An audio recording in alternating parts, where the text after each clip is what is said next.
Well, I think we can now say that the Grand Library is complete. Next, we'll need to find somewhere to put the bird stands, cushions, and deposit boxes.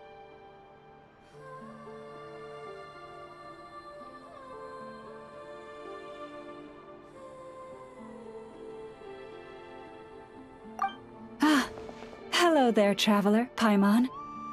Thanks to your help, the library repairs are basically complete. It's really starting to look the part. What about that other stuff you just mentioned? Are you planning on putting all that in the library too? Yes. That said, it's too big of a job for me to handle alone. I was planning on getting some of our more skilled artisans to help out. The Grand Library is open to humans and animals alike. Since we have furniture for humans to sit down on, there should naturally be some for the animals too.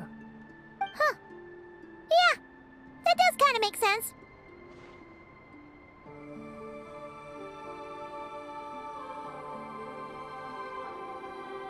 Those are the ones I used to use when the little animals came to talk to me about their struggles.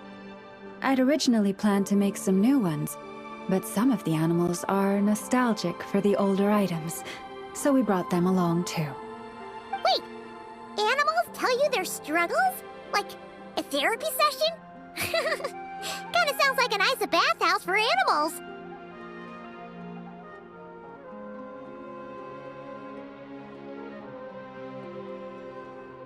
This is one of my duties as Moon Chanter.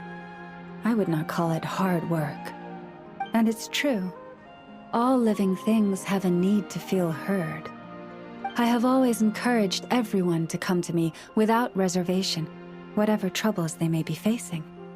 Hiding your thoughts deep in your heart will not solve anything. In fact, it often makes the problem worse.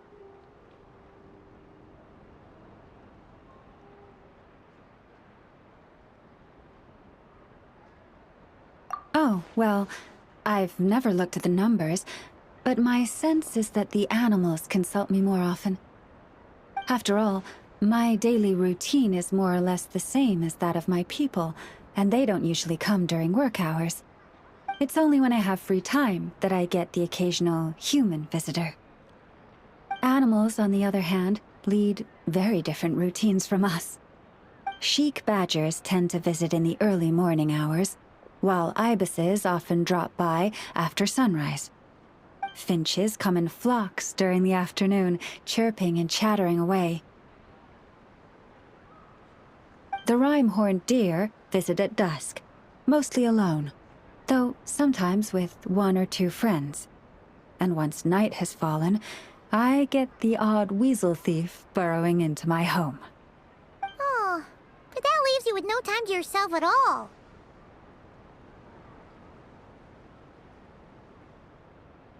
It truly is. There was one time when a weasel thief stole some pine cones that a group of finches was hoarding.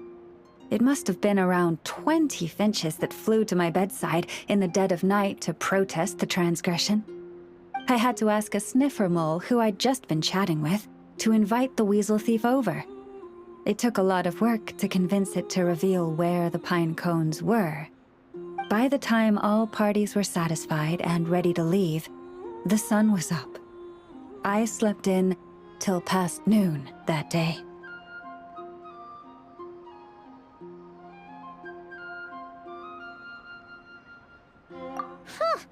Paimon would have given up and gone back to sleep long before you did. And probably pulled a blanket over her head first to block out the noise. Since they'd taken the trouble to come to me, I felt I had a duty to help them. And the results made it all worthwhile. After getting everything off their chests, the finches went back to happily hopping around, and the weasel thief went off in search of new, exciting treasure. But humans are less forthcoming than animals. Too often, they hide their true feelings in the deepest corners of their hearts. Even those who come to me for guidance, I feel as if they tell me only part of the story, leaving out what truly burdens their soul. Perhaps they are unwilling to say it out loud, to face the real issues head on. Human society often encourages people to hide their true selves. It is not dissimilar to the way that some butterflies hide away in a withered leaf and camouflage their wings to match their environment.